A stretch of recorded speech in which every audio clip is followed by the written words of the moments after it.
Perjalanan menuju ke negara Silfriden pun dimulai. Elhart udah banyak ngasih barang-barang ke Naofumi dan yang lainnya. Dia juga memberi pesan lewat secari kertas yang isinya itu kalimat-kalimat Elhart yang emang mau ngasih hadiah untuk Naofumi dan kawan-kawan. Pertama dari aksesoris untuk menutup mata perisai Naofumi. Habis itu pedang baru buat Raphtalia karena yang sebelumnya patah sama Glass gitu. Raphtalia juga dikasih satu pedang lagi, cuma itu gak ada wujudnya, gagangnya doang gitu. Karena ini adalah pedang sihir. Siapa tahu nanti berguna kan. Nah untuk Viro dia tuh dikasih sarung tangan atau glove yang bener-bener memiliki power yang kuat. Kali aja kalau Viro lagi capek narik kereta pedati, terus pas dia pakai ini sarung tangan bisa powernya naik lagi gitu buat narik lagi ya.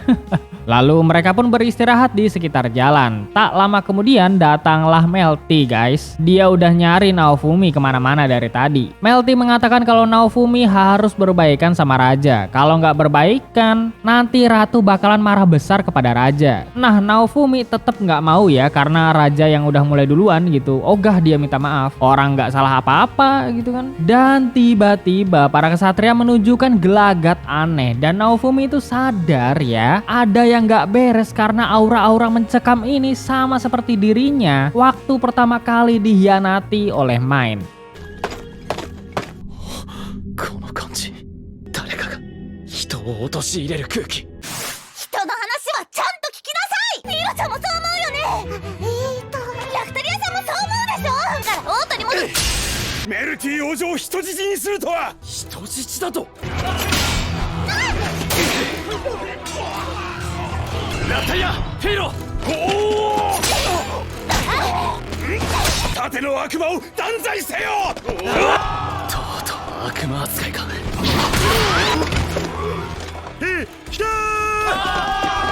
Nah, kan ada aja masalah kan. Naofumi sempat menyandera salah satu kesatria. Dia mengatakan kalau pahlawan perisai bener-bener terkutuk dan harus menerima akibat dari semua kekacauan yang udah dia buat dahulu. Yang dimaksud ini tuh pahlawan perisai sebelum Naofumi guys. Ntar tak jelasin di part 8 gitu ya. Jadi kalian terusin dulu nontonnya atau dengerin dulu alurnya ya. Kemudian Naofumi melihat ada kalung yang sama dengan yang ditunjukkan oleh pasukan bayangan kemarin. Lalu dia pun menyimpan kalung tersebut. Sejak saat itu, Naofumi dan kawan-kawan kembali difitnah dengan tuduhan menculik dan menyandera Melty, serta menunjukkan tayangan dari bola kristal yang udah dimanipulasi. Aduh, jahat sekali. Naofumi dan yang lainnya gak bisa berbuat apa-apa, karena mau dibilangin kaya gimana pun tetap gak bakal ada yang percaya. Yang ada malah ketangkep kan. Entar kalau mereka ketangkep, Melty-nya diambil dan diem-diem dibunuh. Licik bener main-main.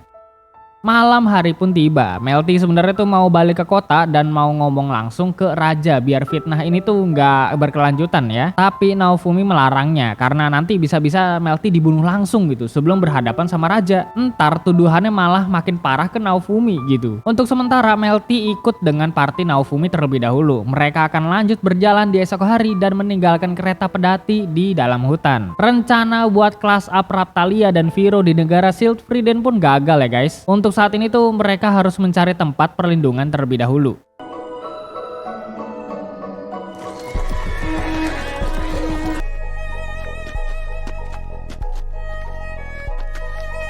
Daini Ojo, 大丈夫か？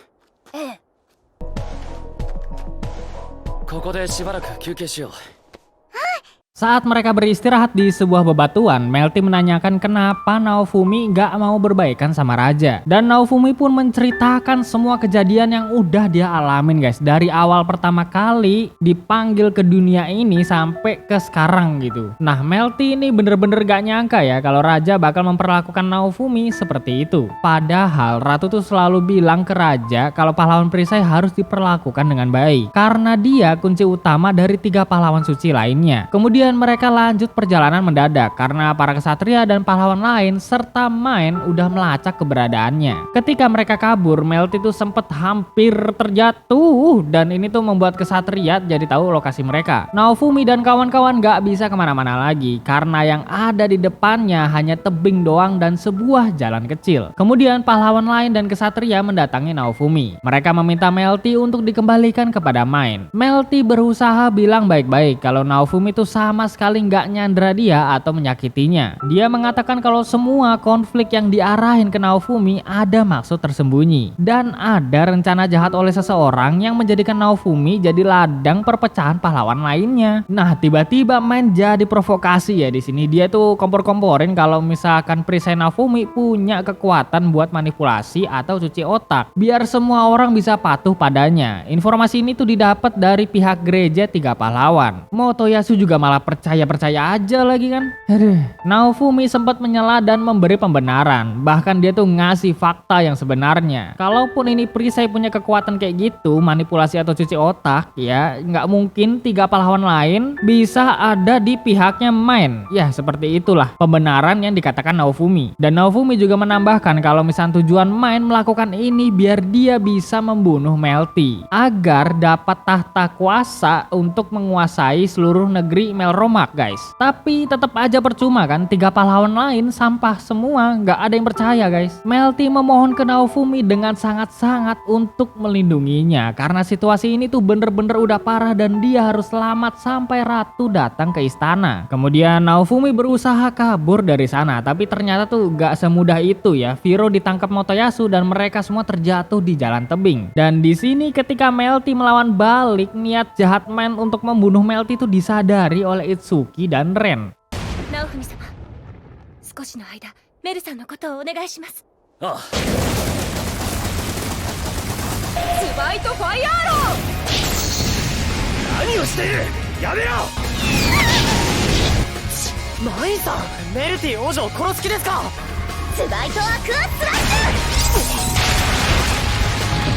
Naofumi berusaha sekuat tenaga melindungi Melty menggunakan perisai amarahnya. Raphtalia juga berhasil memojokkan Main. Nah, para kesatria udah nggak peduli sama pahlawan-pahlawan lain. Yang mereka incer itu Melty harus mati pokoknya. Dan akhirnya Naofumi itu bisa kabur untuk sementara waktu.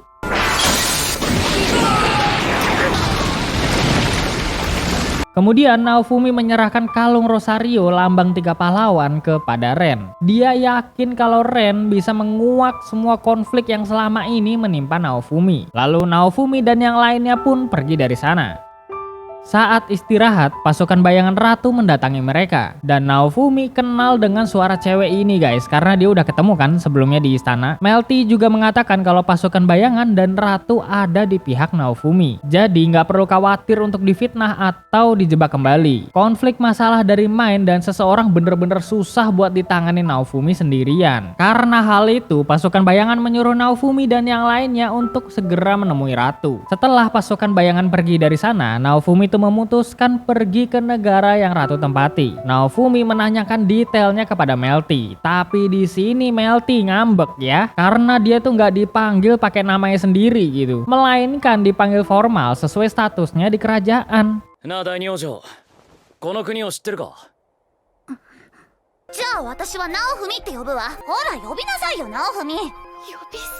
私を仲間外れにしないで。なのに盾の勇者は第二王女って私にはメルティって名前があるの。第二王女、メルティ。もう一回。メルティ。 Aduh, ini kenapa anime banyak lolinya ya? Viro, Melty, terus Raphtalia waktu masih kecil, terus ntar ada lagi di alur jauh-jauh ke depan ya, mungkin di season 3 ya, si Naofumi bakal ketemu loli Kizuna gitu kan, pahlawan suci hunter dari dunia Vassal Hero-nya Glass. Astaga, loli semua boy. Di sisi lain, ternyata tuh Main membakar hutan yang Naofumi tempati ya. Jelas ini bikin kesel Naofumi kan, karena Main sengaja memancing mereka untuk keluar dari tempat persembunyian. Keesokan harinya, Naofumi berencana untuk langsung menemui ratu, karena cuma ini satu-satunya cara agar mereka bisa aman. Nah, singkat cerita sampailah mereka di daerah kekuasaan kenalannya Melty, yang bernama Van Reinhinoch. Ya, agak susah bacanya teman-teman.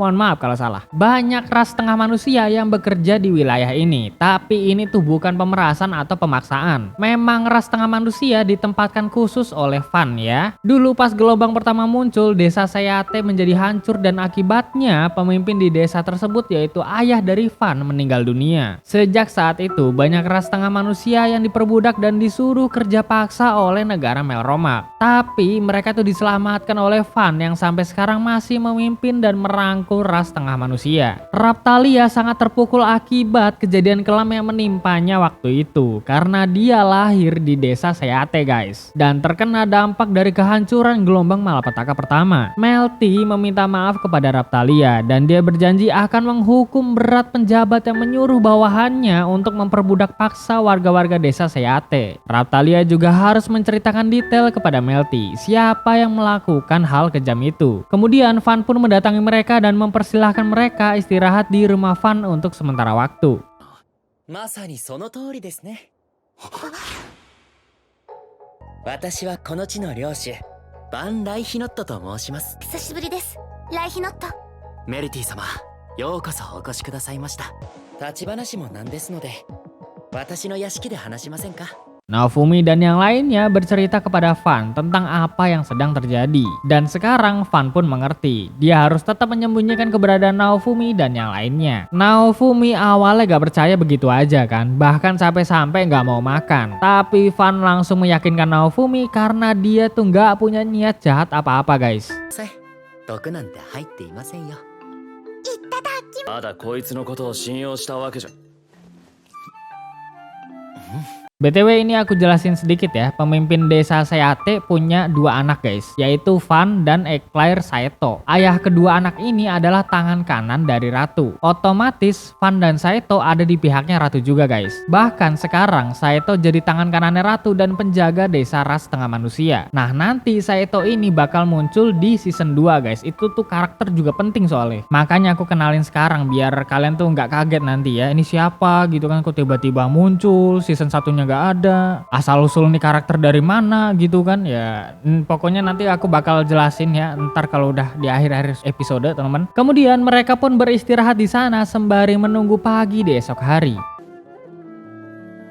少しは休んだらどうなの？メルちゃん、ヒーローこのお家探検したい。早めにお休みください。なんでラフタリアさんの言うことはすぐに聞くの？すごくわがままになってる気がして。 言葉遣いも悪くなったし、主人様と話してる時とっても楽しそうに見えるもん。違う、なんだか自分が自分じゃないみたい。一緒にご主人様に可愛がってもらおうよ。可愛がって？少し優しくしてあげてもいいんじゃないですか？ Keesokan harinya terlihat Van ditangkap oleh kesatria dan pelayan di sana menyuruh Naofumi serta Raphtalia untuk segera pergi dari sana. Viro lagi bersembunyi karena disuruh oleh Melty. Sedangkan Melty yang akan mengurus ini semua. Karena penjagaan udah ketat di mana-mana, Naofumi dan Raphtalia terpaksa ngumpet di lemari dapur di sana. Kemudian terlihat kesatria yang menginterogasi pelayannya Van. Nah, dia itu tetap bohong kalau Naofumi dan yang lainnya nggak ada di sini. Kemudian Melty pun nekat muncul ya, lalu meyakinkan para kesatria. Nah, tiba-tiba penjabat bangsawan lain bernama Idol mendatangi Melty dan juga membawanya pergi karena Melty yang ingin diantar ke istana Meroma. BTW si Idol ini cepuin Van ya. Dia sengaja ngasih tahu keberadaan Naofumi ke istana biar mereka ditangkap semua. Raphtalia yang dari tadi ngeliatin Idol ini bener-bener geram dah karena dia yang dulu menyiksa Raphtalia dan teman-temannya sewaktu masih kecil. Naofumi tetap mencoba menenangkan Raphtalia agar mereka nggak langsung ketangkep saat itu. Setelah keadaan semuanya aman, mereka pun menemui Viro dan Naofumi akan segera menyelamatkan Melty. Karena dia udah berjanji kepada Melty untuk melindunginya sampai ratu datang ke istana. Naofumi nggak mau mengkhianati orang-orang yang udah percaya padanya, termasuk Van ya teman-teman. Singkat cerita, sampailah mereka di daerah Idol dan kali ini Raphtalia harus bener-bener menguatkan hati untuk menghadapi masa lalunya sendiri. Lalu mereka pun menerobos masuk ke dalam dan Naofumi dengan liciknya memaksa salah satu kesatria untuk menunjukkan jalan menuju ke ruangan tempat Melty berada. 強力だ。すぐに解毒しないと死ぬぞ。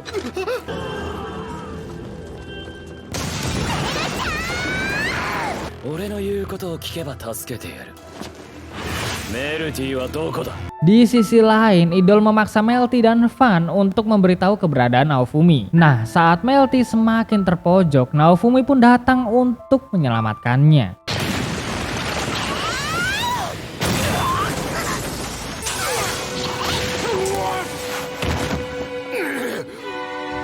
んぞ。命をもって償わせてくれる。なんで来たの？私がやったことが台無しなの？でもありがとう。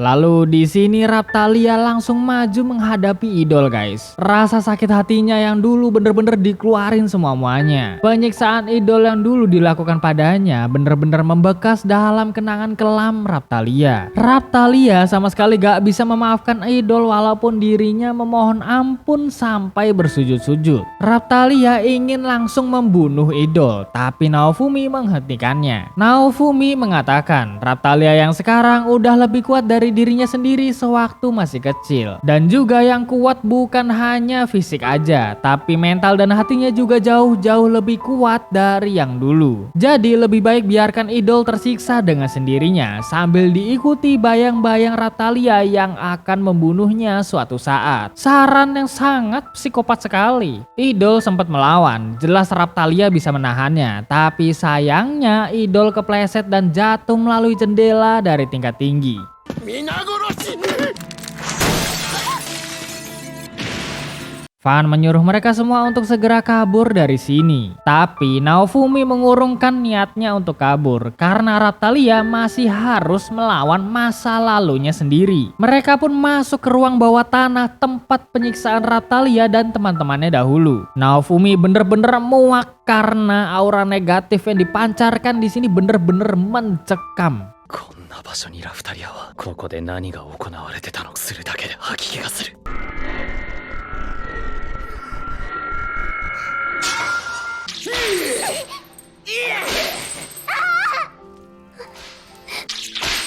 もっと泣きわめけ。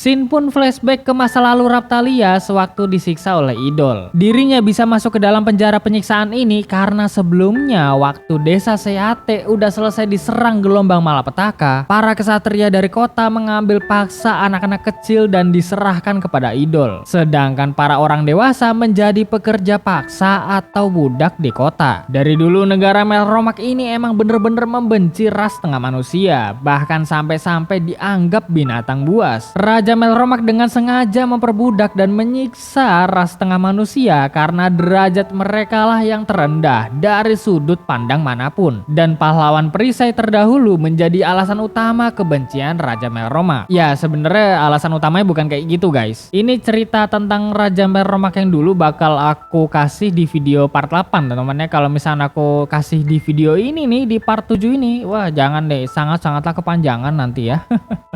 Raphtalia memiliki sahabat bernama Rifana dan Kill. Mereka semua ditahan di penjara idol dan idol menjual Raphtalia ke pedagang budak. Dan dari situlah dia dibeli Naofumi dan bersamanya sampai saat ini. Raphtalia yang sekarang masih mengenang semua masa-masa kelam itu. Dan ternyata di penjara sana masih ada anak-anak dari desa Seate dan juga Kill ya. Mereka masih bisa bertahan hidup di sana. Raphtalia serta Naofumi menyelamatkannya ya. Nah awalnya Kill ini gak percaya kalau Raphtalia sahabatnya menjadi seperti sekarang ini. Setelah dijelaskan oleh Raphtalia tentang masa lalu mereka saat sebelum dan sesudah gelombang malapetaka, Kill pun percaya dan bener-bener gak nyangka kalau Raphtalia udah secantik dan segagah ini. Terlebih lagi dia bersama dengan pahlawan perisai yang bener-bener nyata adanya. Dari dulu desa Seate bener-bener memuja pahlawan perisai karena memang dulunya pahlawan perisai itu sangat-sangatlah dekat dengan ras tengah manusia, penuh kasih sayang dan juga penuh perhatian. Lalu Kill mengatakan kalau seandainya Rifana bisa melihat Raphtalia yang sekarang ini, pasti dia sangat-sangat bahagia. Raphtalia yang mendengar ini bener-bener syok dan langsung mengunjungi penjara Rifana sekaligus menjadi penjaranya dahulu. キル君、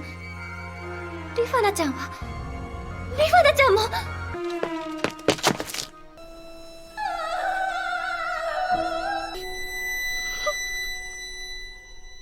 ご主人様。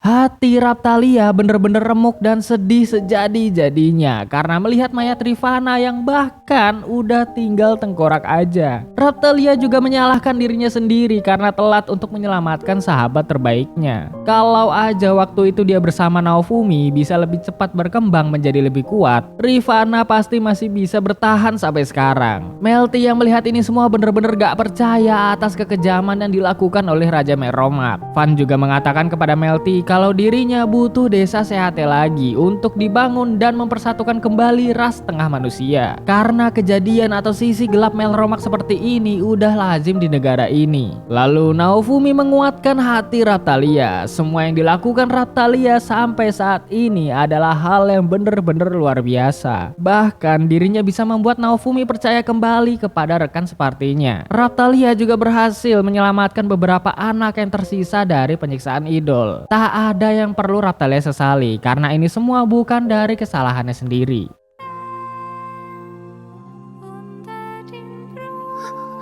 俺はお前と出会ってなければ誰も信じられずにこの世界から逃げ出してた。これからは俺たちが守っていくんだ。お前やこの子のような思いは誰にもさせない。ナオフミ様。もう泣くな。見ろ、あの子たちはお前が守ったんだ。だから一緒に戦ってきたんだろ。は